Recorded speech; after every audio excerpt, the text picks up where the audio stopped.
固定班次。白河区是台南市上早规划消防公车服务的行政区域之一。原本已经有4条消防公车服务，但白水溪甲那中溪以东的西势尾、坎仔头、中州土库等所在，当年无公共运输服务。居民若是要使用大众运输，需要行路10到40分不等，是相当的无方便。以前阮是拢用行路的啦，即马有消防公车，有政府有这个德政，咱市府有这个德政吼。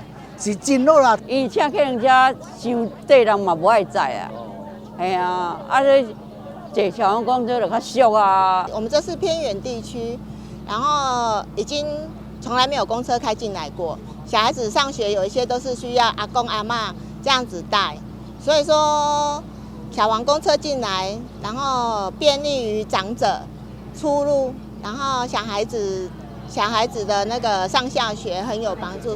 为解决当地居民当年无公共运输的困扰，市府今年上新开辟消防公车黄十支2线，就是为了补足这区的缺口所设立。这是台南市的第21条消防公车了，那也是我们白河大信义区我们第1条的消防公车就是从白河启动的。那今天非常感谢我们交通部公路总局的支持。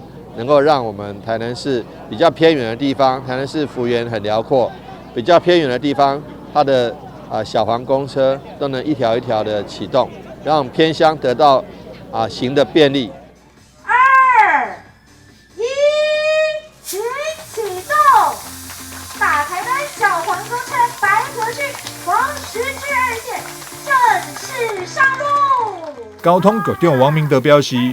黄十支的营运方式，甲其他的消防公车相同，每天提供3班往返的固定服务，由白河站出发，经过西势尾、看头里、当地公庙以及地方活动中心，路线全长7.4公里，驾驶时间大约是25分。坐这班车到白河站，就会当转乘其他线的公车，以满足交通转乘的需求。但是新闻张硕维采访报道。